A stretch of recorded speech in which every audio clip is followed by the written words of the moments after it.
I'm Sienna. Oh no, I missed it. Okay, go ahead. Hey, I'm Sienna. And I'm Madison. And you're listening. Hey, I'm Sienna. And I'm Madison. I'm sorry. Yelling at them. This is really embarrassing. Okay, here we go. Hi, I'm Sienna. And I'm Madison. And you're listening to the Just a Person podcast. Hi, everybody. Welcome to Just a Person podcast, a show that explores life's highs, lows, and in-betweens. I'm Madison, and you're listening to part 2 of Sarah's story. Here's a quick recap of where we're at. Thanks for listening and enjoy. I was like, I need to go to the doctor. My symptoms that brought me there were like, I was starting to see like double vision, and I was getting terrible headaches because of it. And I was like, at this point, I go, oh my God, I have a brain tumor. And so like right away he ordered an MRI. He's like, we need to see what's going on. So I got the MRI and he wanted me to come into the office. And I was like, oh gosh, this is where he's going to tell me I have a brain tumor. Like I'm downhill. Like this is the end, like freaking out. So I made my sister-in-law go with me because obviously my sister's already there. And he, brought me in the room and he goes, okay, we did find some stuff on the MRI. And at that point you're like, okay, yep, just tell me what I have to do. Like, this is it for me. And he goes, we are fairly certain that you have multiple sclerosis. And I was like, what? That hadn't even crossed my mind. Not like in the deepest, like I didn't know much about it, nothing like that. I was like, okay, what do I do now? Yeah. And he's like, all right, we're going to get you into a neurologist that, specializes in MS and all this different kind of stuff. So he's telling me all this. And at that point, like my head's like blank. Like, I'm like, what just happened? Like, what is going on? And so as I was driving home, my sister-in-law is looking up on her phone, MS and all this different, and she's bawling, she's crying. And I was like, you need to stop. I said, I got to process this. I said, do not look at the internet. It's going to tell you like the worst case of everything. I was like, don't do that. And she was like, I know, but it's so hard. So I went up, my mom works at a school, and I went up to her.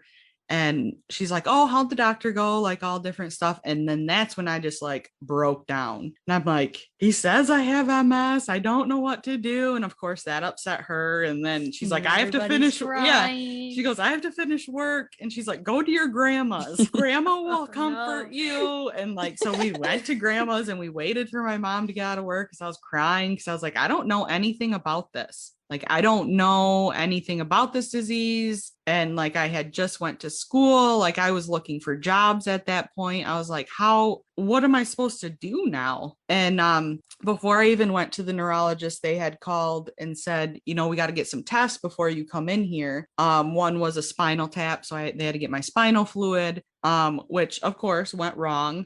I ended up the hole in my spine ended up not closing. So I had a severe headache for like a week. It was terrible. Before they're like, okay, we got to bring you in for a blood patch. So they take your own blood and then put it back into your spine, and it makes like a covering over the hole. Yeah, because won't it like mess up like your brain equilibrium if you have like your spinal fluid leaking? Yeah. Oh yeah. So they did that, and I felt so much better after that. And then I went to the neurologist with my mom. And he's like, yep, this is what you have. We're going to do some more blood work. We're going to get you on a regimen. Like, he's probably one of the greatest guys I have ever met. My doctor is. And he goes, 20 years ago, I would have said, this is what you have. You have MS. Good luck. Like, there wasn't anything out there for it. Thankfully, there is now. And there's like, right now I give myself injections to slow the progression of them. Do you want to explain what MS is really quick? Yes. MS is when you get it's the demyelination of your axons in the brain. So they call them lesions. So they mostly come on either one side of your brain versus the other. So I have a majority of my lesions on the left side of my brain, and it controls the right side of my body. That's when I get my numbness and my tingling in my leg or in my hand sometimes, but mostly in my leg. And then I have just a couple on my right side that controls like the difference that my eye is my left eye, because I'll get double vision, blurry vision. And then my prescription changes in my left eye about every 6 months. So it either goes back and moves forward, it gets better, it gets worse. That's just unfortunately, one of the signs of it and the symptoms. So what they do is they put you on different types of medication that slow the progression of more lesions. So no matter what, you're going to get more. It's kind of just, it is what it is. But what they're trying to do is slow it down. They want to, keep you normal as much as possible. So about every 9 months to a year, I have an MRI to see if I have any newer active lesions on my brain or on my spinal cord that will, make the doctor change my prescription or the treatment protocol. Like, he's very on it about which way, I'm supposed to go. Fortunately for me, in the 7 or 8 years that I've had it, I haven't had new ones. I've had, like, on a scan, they light up a little bit. So it's almost like you're in like a flare. So then I will, they give me a course of steroids to kind of calm my body down so that I can keep going forward, technically. Jeez.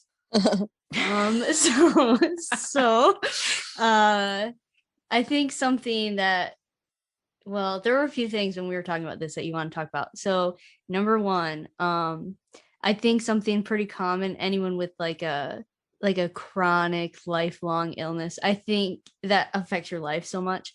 It's hard for people to understand like how to now have a social life, how to work, how like, is anyone gonna want to, like, no offense, but yep. How is someone gonna want to marry you? Like, absolutely. So yeah, how did you deal with that? Because you are married now and you have 2 kids and a job. So yep. How do we get there? So after my diagnosis from my neurologist, I kind of went into like a 2-week depression. I still hadn't found a job in my career path. And at this point, I was like, how am I going to do this? How am I going to find a job? Nobody's going to want to hire me. I'm going to have to take time off. I'm going to have to, do all these things because of the MS versus, just being able to go out like a regular 23-year-old and be like, hey, I can do this. And in my field as an athletic trainer, I really wanted to work at a high school. But with that came a lot of climate changes. And for people with MS, if you get really hot, it brings on a lot of symptoms. So we like controlled environments. We like to be halfway decently cool, not too cold, but like a cool state. And I was like, there's no way with, like temperature variation with sports and being outside and all this different stuff. I was like, there's no way that anybody's going to want to hire me. So I changed my mindset to, okay, I'm just going to find any job that I can. I'm just going to start applying for jobs. I was like, I'm just out of college. I need a job. At the time, my boyfriend was not supportive at all about me. And he's like, I don't know how to handle this. I don't know that I want to handle this. And so that was really hard for me, was like, okay, if he doesn't, then how is somebody else going to want to?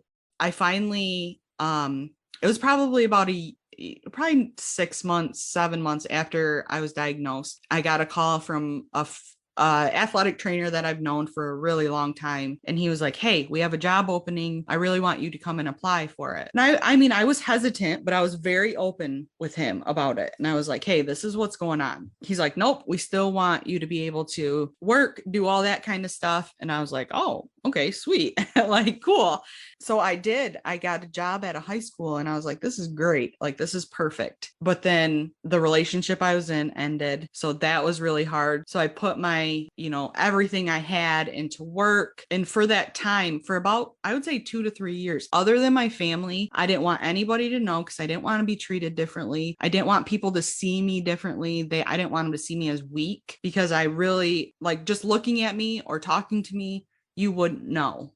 you wouldn't know that this was underlying. So for a long time, I was like, nope, I don't want anybody to know. And then finally I was like, this is who I am. It's always going to be with me. And then I finally started opening up to people about, yeah, okay, I do have this, but I'm doing fine. Like I'm stable, all that kind of stuff. So I was really okay with it. So I did start going into the dating world again. And I went on quite a few different dates, and I would tell them and be like, listen, this is who I am. I don't know when I'll progress or how bad it will be, but it's going to happen. And I said, I need somebody who will support me through it. And all of them were like, nope, didn't call me back. I was like, all right, cool. So I just thought, okay, maybe nobody really is going to be supportive of this at all. And I kept on telling my parents, I said, you know what, maybe you'll be the ones that take care of me for the rest of my life, because they would willingly, full force, my family would do it in an instant. And they have. I mean, because Madison knows, because she picks on me about it, is I'll go, oh, my leg's going to go numb. We call it in the MS world, we call it dead leg. Like it just goes completely numb. You can't feel it. And it's that way until you get on something. So for me, I do 3 to 5 days of IV infusions, because that's the only thing that settles it down. So every 4 to 6 months is when I'll have like a little bit of an exacerbation where I need to go in and have steroids, and that kind of keeps my symptoms at bay. So it keeps me functioning. But like back to men, boys, for a while I just gave up and was like, I just want to focus on my work and, family and having fun and my friends. And then my best friend was like, hey, just go on Tinder and just see. And I was like, no, I don't want to go on Tinder. Where were you meeting people before that, though? I'm just to preface, we live in a really small place. Like Sarah knows everybody here. It's true. Where were you looking before that? Well, some people I like from work, people are like, oh, I'm going to set you up. Oh, I'm going to do this. Oh, you got to meet this person. And I was like, okay, fine, whatever. And then I did go on like these weird dating sites where I went on dates with them. And then I was like, okay, this isn't for me. And that's kind of when I stopped. And then so when my friends like, try Tinder, like I didn't like a lot of people on there. So one I saw was from our town. And I was like, what? I was like, I've never seen this person before. Super cute. And so I was like, okay, I'll like this one. And he had liked me back or swiped on me. It was a match. So yeah, it was a match. So he messaged me and was like, hey, we talked for a little bit. We went to a hockey game and dinner, a hockey game, and just hanging out. And we just talked. And my mom, before I went on that date, my mom's like, do not tell him you have MS. Just go for it. And I was like, you have to stop talking about this. I was like, okay, yeah, that makes sense. Like, I'll just not say anything for the first, little bit, just to see how it goes. And if it goes past the first date, then maybe I'll, slip it in, whatever. And it did. We talked for hours. And then we saw every day after that, because it was during Christmas time. So I was on Christmas break with the high school I was at. Every day we hung out. And so finally I was like, okay, I'm going to tell you something. And I don't if it's a big deal to you, that's fine. I understand. And so I told him, and he was like, okay, what do I have to do? And I was like, wait, what? Did you say that again? I don't understand what you're saying. And he goes, no, okay, you might, we don't know what the progression is going to look like, but it could be when, I'm 60 years old and have to walk with a cane, or something like that, where I'm trying to keep everything at bay till that point. So he was completely fine with it. And I was like, wow, this is a big deal. That's big points for him, because that was one of the biggest things like dating was being like, hey, you're gonna have to take care of me when I'm old, like that type of stuff. Like, you don't know. I mean, he sat with me during steroid infusions, like all that kind of stuff, that I knew that he was serious about it. So it just happens that he is my husband. So like that was great. But like during it, he knew we're really like, he's a very outdoors guy. He loves to fish and camp and do all that kind of stuff. And I enjoy camping, but I had to tell him, I was like, during the summer, if it's too hot, I can't, like the heat's going to get to me. And so we altered a lot of our plans because of me, but he never like held that against me. He's like, okay, like this is what we need to do. This is what we're going to have to do. And so like the social aspect of it is tough, because if I'm having a bad day, or like I wake up and I just hurt, I'm like, I can't do much today. Like I can't, like if we have plans, I feel bad canceling, but that's just kind of how it is. So you really take your life and you kind of turn it upside down and start all over in order to accommodate how you feel and to not make yourself feel worse. But after we got married, obviously I've always wanted kids, but there was the, like the stigma of after you have kids, you're probably going to relapse and you're going to feel really crappy. And I go, okay, well, I don't want to do that and have a newborn. But we decided that we were going to adopt. We were struggling with infertility anyways. So we said, you know what, this is the way that we are going. This is how, must be God's plan for us. So we did all the adoption stuff. We were on a waiting list for about a year, and we got a call, that day that there was a baby being born, and they wanted, like us to have him. And so then we went and we got this little boy from the hospital and brought him home. And then another little kick, we were about 4 days, so like sleep deprived, everything from having a newborn, and I find out I'm pregnant. Oh wow. So 2 babies now. So we had, obviously not been actively trying, but we were like, okay, we'll take what the like the doctors have said, because we were at a point where we didn't know if we were going to ever get chosen in the adoption process. So at that point, we were trying to look at different options of how to have a baby. And maybe we would, like pull our file. We didn't know what we were going to do.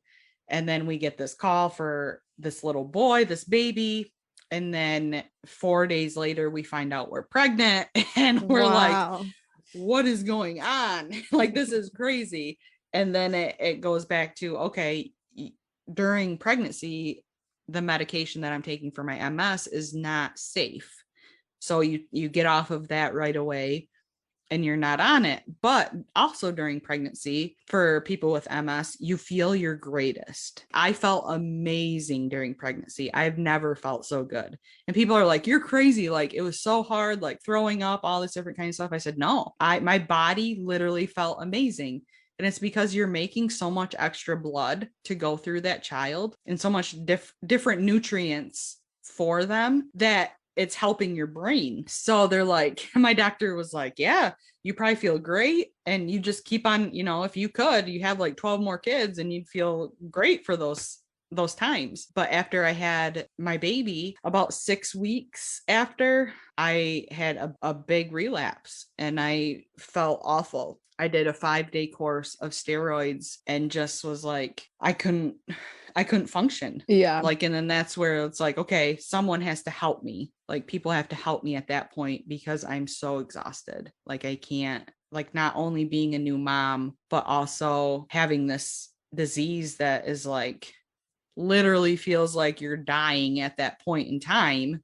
But then the symptoms start to decrease and you feel better again. And those are the times you kind of have to look for, because like people are like, well, how do you feel on an average day? And I said, okay, so you get up out of bed and just imagine that you're sick, or you start to feel, that first part of, body aches for a cold or something like that. Like, those are my good days. Okay. So you wait, like, I always say someone who doesn't have a bad day is my good days. Mm-hmm. So if in comparison, like that's how we would That's how we would kind of rank it. Like I wake up and something always hurts, but knowing that like that's never going to go away, you just kind of deal with it. And you're kind of like, okay, like what's going to hurt in the morning or what, like it, and you almost have to laugh it off. Like you have to, if you don't, you would really honestly go into a depression. Oh, yeah. I say that all the time. If I don't laugh, I will cry.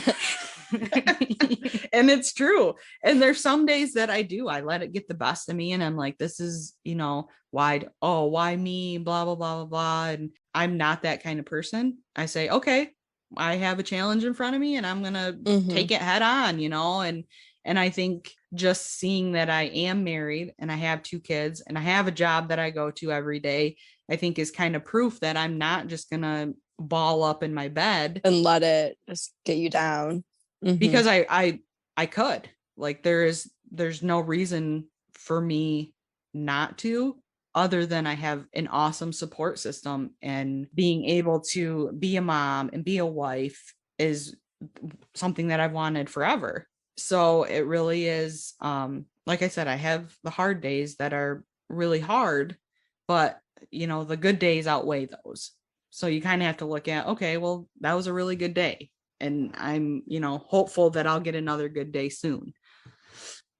So, I mean, if that's, I have seen or talked to other people with MS and they're like, I don't know why you do that. You can just sit home and whatever. I was like, yeah, I could, but what kind of life is that? Like, I'm still young. Like, even though I don't sometimes feel like it, I am still young and I want to do stuff, and it's not helpful to wallow in my own self-pity, I guess is a good way to put it. So I want to get to your last surgery. Okay, because you had your baby almost a year ago. Well, by the time this comes out, it'll have been a year. But can I explain your last surgery? Absolutely. Because, okay, I make fun of Sarah all the time. And once again, because if you just sit in it, it's like, it's too much. Yeah. So I have to make fun of her. We all have so many problems. Like, we have to make fun of each other, or it's like, you just explode. Or else it's too serious. It's too heavy. It's, Yeah, it's just too much. Especially because it's just like something is always wrong with somebody all the time. But that's beside the point. So Sarah's last surgery, she had a baby. And if you recall, she had that big surgery when she was 10. So she has like a huge scar on her, not huge, sorry. It's pretty huge. But it's pretty big. It's right down the middle of her stomach. So she had her baby. She finds out it stretched the scar too much, and her guts were gonna fall out of her stomach if she didn't get it repaired. Like, her guts were literally gonna fall out. Or they're just gonna like peek out and like just squirm their way. Well, like after I had the baby, I've had multiple hernias, so it wasn't a big deal. So I went in because I had this hernia, and then my doctor goes, well, as he's like feeling up my scar, he goes, you don't have a lot of connective tissue left underneath the scar. Like, this needs to be taken care of. Because I was like, oh, just a simple hernia surgery, which, I mean, there really never is a simple hernia surgery. But I went in for that, and they put like this huge mesh underneath to kind of reinforce so my intestines didn't come out of where they're supposed to be. So she didn't wake up one day and her stomach was just laying next to her. No, I mean, my skin wasn't open, so that was good. So I wake up and I have like a probably 6 to 8 inch continuation of my big scar, and it's like I have 2 drains coming out each side that drain into like this little plastic like bulb type thing. And I was like, wow, this isn't what I expected, to be in the hospital for like 3 days again. Once again, her heart would not slow down. Yes. They struggled with my heart. Wait, so when was this? This is like a few months ago. This was in March. Yeah. And so you still have the heart. Well, so something happened during surgery where they couldn't slow my heart down. So like, I was on oxygen and everything after surgery. From there, they're like, we really want you to follow up with a cardiologist. And I was like, well, it was only like one 110, 120. I was like, That's hey, I've nothing. lived, yeah, I've lived with worse than that. It's not a big deal. Like if it's nothing's really like wrong with my heart, I don't want to go into it right now because I'm, healing from this surgery. Mm-hmm. So the continuation of that is I do have another appointment with a heart doctor, but for right now, I feel okay. And then to take your drains out, they literally just pull them out of your body, like in the doctor's office. So are there They've been little in there, holes? so the Yeah. skin is growing Yeah. around it, and they just pull them right out. I had one for 1 week and the other one for 2 weeks. And they just like pull it out. Just like, Oh and I Is it gonna close back up? Yes. Or do they? Yes. Just Okay. big, The big holes- holes in her stomach. yeah, the or- holes like, close up. They have yeah. closed up. Okay. But like this tubing is like 2 feet long. I was like, how was that inside of me? Like, where was that at? Like, I don't understand. But it was, and he just pulls it out and he's like, all right. Because you feel it, like. Oh yeah. coming- Oh yeah. Oh, It doesn't God. hurt. It just gives this weird It's just sensation. weird. Yeah. It's really weird. But yeah, so that was my last the to be continued, I guess, saga of my life. And It will never end. it won't, It's because eternal. it will always, my MS, Mhm. was a good. I really think that I had that when I was in high school. So what do you still have? All of it, or like? I still have all of it. They Okay. still consider all of it like. But you don't have POTS, right? That was just a. No, I don't consider misdiagnosis. myself that having that. It was kind of just something I almost feel like to diagnose me with. Yeah. Mhm. My biggest one obviously is my MS, and that's the one that is monitored really close. And like I said, I go every about 9 months to see my neurologist for him to check up and do blood work and make sure everything is on point. And then he changes my treatment depending on that. There's so many things that are questions with it, like how does it start, where does it come from? Have you ever heard the thing that people think like autoimmune diseases, you have them, like the genes for them or whatever, but they don't present until something like traumatic happens to you, like to your body? Have you heard that? Yes. Do you that think- that is one of the like theories, is that some people just have that gene, or that in their the blood predisposition to have something. And then for MS, they say sometimes that it's a virus gets in and just starts, and since your immune system is already weak, it attacks your brain. Technically, that's how those lesions start, but that's never really been proven. So people are like, well, how does this start? You don't really know. It could be a virus. They've almost ruled out like genetics. So like, okay, I have it. Is my daughter going to get it now because I had her? Is it something that I can, pass on, or did I get it from somebody else who doesn't know that they had it? Kind of that genetic makeup. But they're like, they really don't believe that's the cause of it. Mhm. It's still in research, and like we do our part to try and like raise money for the National MS Society, and just trying to, obviously probably not in my lifetime will there be a cure, but I'm hopeful that there will be one soon, Mhm. and that people will get relief, because some people have it, eventually I'm going to get into a different type. So I have relapse and remittent right now, which is like the basic type. Mhm. And then there's like progressive and secondary. Eventually I will get to progressive or secondary, in which it won't let me bounce back from my symptoms. So when my leg goes numb, that's how it's going to be forever. Like, it's just a mindset of, okay, how are you going to deal with it? Like, are you going to sit back and just let it happen to you? Or are you going to fight through it? And I understand why people sit back, because the medications are extremely expensive. A lot of insurances don't pay for them. So I'm actually struggling with that right now, is they wouldn't, thankfully the makers of my medicine sent me like they call it an interim dose, so that I have some, so I don't ever have to go without. But I mean, I called to renew my prescription and refill it, and they it was going to be $10,000 Oh my God. for just my month supply. And that's not covered by. No, nope. But that's a big reason why people don't get treatment, is because they can't afford it. I mean, yeah, for some people, it's literally like they literally could not buy it. Like, it's like you just have to go into debt, like, you know? Yeah, well, and that's just a month. Mm-hmm. That was just a month supply. So that's 4 injections for me. That's insane. But thankfully, the makers of a lot of these MS medications, they are helpful. They do like, I don't know, like copay assistance programs and different assistance programs, because they want you to have the medicine. Like, obviously, because it's either life or death. Like, you have to have this medicine to make you feel good.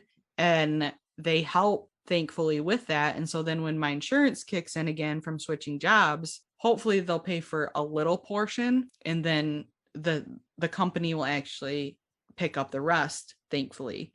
But like my husband says, every month he just prays that package comes in the mail, because then he knows I'm good for another month. Like, it's tough. It's tough thinking, okay, could this be my last month of being able to do it, because we can't afford it. And that it shouldn't be that way. It shouldn't be that people have to weigh their health conditions on money, especially for something. It's not like you're having a cosmetic procedure or something that like you don't have to do. Like, it's not really optional. Like, you need this medication. So like nobody should have to like be worried about how can they afford it? Are they going to receive it? Just all of that. Like, yeah, it's definitely scary going forward, just knowing that it's always an option that I might not be able to get it. But also my doctor's very good at like, okay, if you can't get it, we're going to do this. Or like, there's always a second option in his head, which I'm very thankful for, because I can't go months without my medication. I will decline rapidly. And that's what the scary part is. But we just try not to think about that and go, okay, every month is good, because we got our medicine this month, or we got the box. Yep.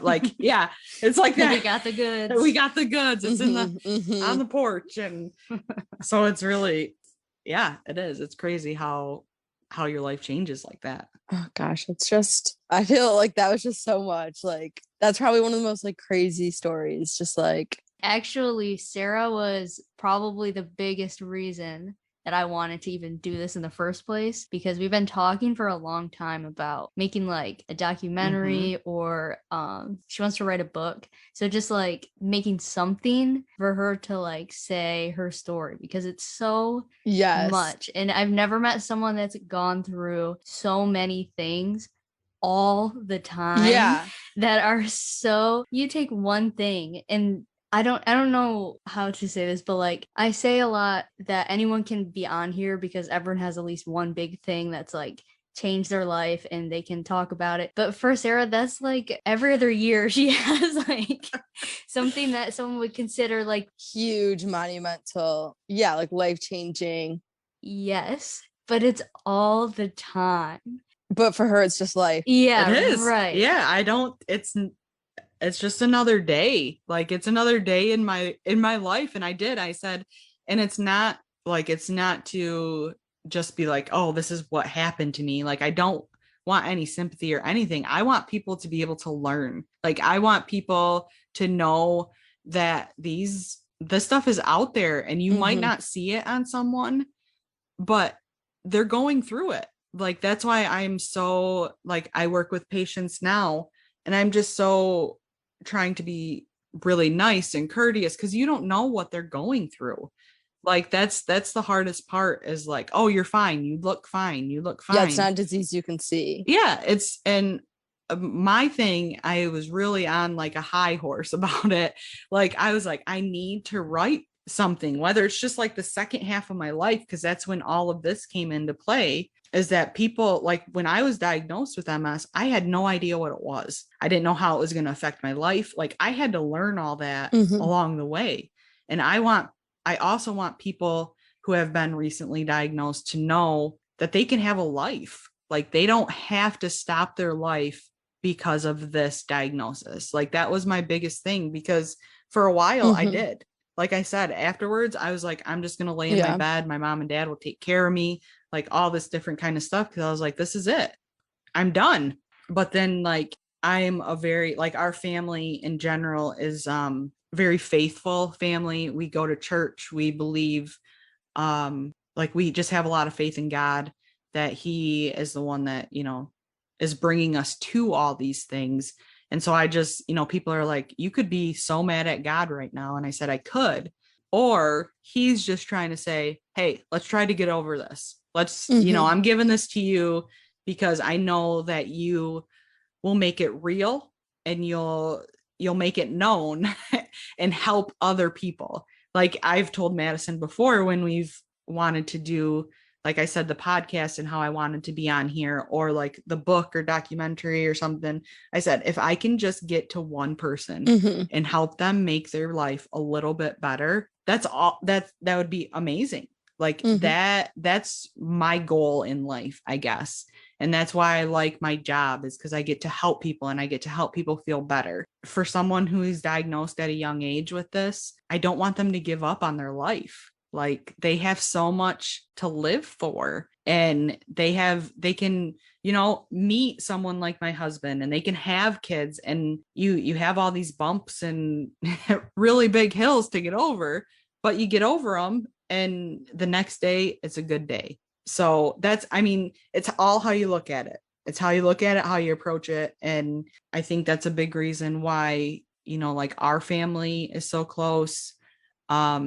As we're all very supportive of each other. And if I didn't have the support that I have, I probably would be doing the same thing, where I'd be like, okay, I'm going to go lay in my bed for, you know, 3 days and it's going to be fine. Whereas they're like, nope, come on, we're going to do this. I know you don't feel good. Like they recognize you don't feel good, but hey, we gotta keep going. Like keep it going, keep pushing. And then that's when you kind of laugh about it. And I'll be like, oh yeah, it's just my MS. And then, you know, like Madison will be like, oh yeah, your fake disease. Like we joke.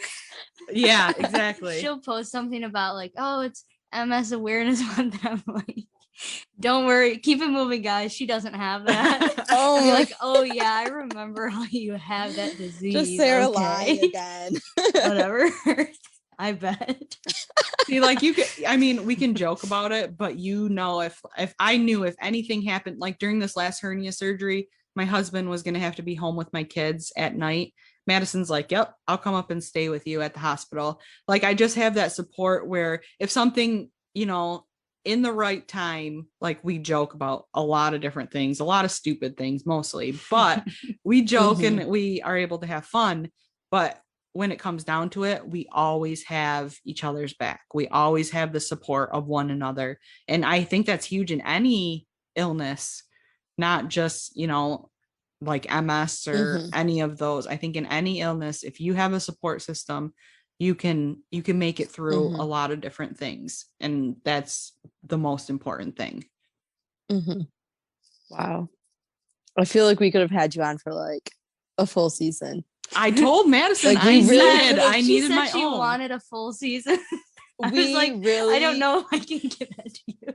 I really feel like we could do like a complete, just change the focus of our podcast. And because once again, like Sarah also is just a person, like going through person things.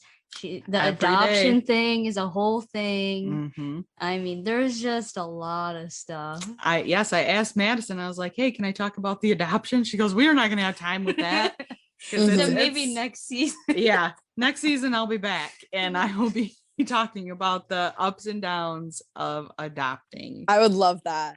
But yeah, I think kind of like you said, I think having a support system, that's the most common thing I hear when I talk to anybody about anything. So just having people to support you, even if they don't even know what's going on, I think that that's the most important thing. Yeah. I mean, I feel like even through life in general, let alone having like an illness, like even just life itself is hard enough. And you have to have a support system, let alone when like you're really going through like an actual, like, you know, like physical problem, like health problem, mental problem. And I feel like it's especially important to have people Yes. I think that's huge. And that's what's tough. And that was like my whole point of trying to get out there in the world and just be like, hey, like someone supports you, someone's going through it with you. Keep going. This was honestly a really fun episode to like, I really would love to have you like back again, like for maybe the adoption or anything else. Like there really always is so much to learn. Shout out to Sarah's husband. He wanted a shout out. So here you go. He did. He requested a shout out to Aunt Joan. Whoop whoop. Yep. My mom. And her dad as well, although I know neither of them listen to this because they don't know how. They don't know how to. Well, thank you. Honestly, I really, really liked doing this episode. Like it was really great, honestly. Well, we'll talk to you guys later. Bye. Bye. Thanks so much again to Sarah for being the guest on our show today. If you have a story you want to personally share on the show or want us to read on air, find us on Instagram, Twitter, and Facebook at JustAPersonPod, or send us an email at justapersonpod@gmail.com. We'll see you next Monday with our final episode of the season.